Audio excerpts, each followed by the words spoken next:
நீங்கள் துரோகத்தால் பாதிக்கப்பட்டவர்கள் நடந்ததை எண்ணி வருத்தப்படுத்தாதீர்கள் யாரால் நமக்கு நடந்தது என யோசியுங்கள் உண்மை தன்மையை உணர்ந்து செயல்படுங்கள் உங்களுக்கு பிடித்தமான இடத்திற்கு பயணம் செய்யுங்கள் நண்பர்களுடன் இருப்பதை அதிகரித்துக் கொள்ளுங்கள் அதிக நேரம் சிரியுங்கள் புதியதாக ஏதாவது ஒன்றை கற்றுக்கொண்டே இருங்கள் தன்னம்பிக்கையை மட்டும் விட்டு விடாதீர்கள் நீங்கள் நினைப்பது எல்லாம் உடனே நடக்காவிட்டால் உடைந்து போகாதீர்கள் ஆனால் நினைவில் கொள்ளுங்கள் தாமதம் ஆனாலும் கடவுள் நிச்சயம் நல்லதே செய்வார் நீ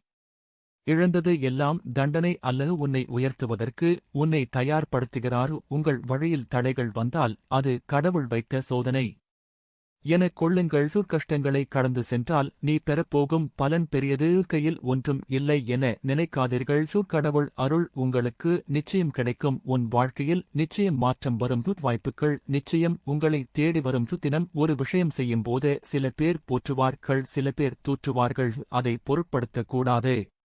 மேகம் இருண்டாலும் காகம் பறந்தாலும் ஆகாயம் அழுக்காகாது எனவே போற்றுவார் போற்றப்படும் புழுதி வாரிதுற்றுவார் தூற்றட்டுமாசு சுற்றி நடப்பதை பொருட்படுத்தாமல் அனைவரையும் அனுசரித்து சந்தோஷமாக வாழ்வாங்க வாழ வாழ்த்துக்கள்.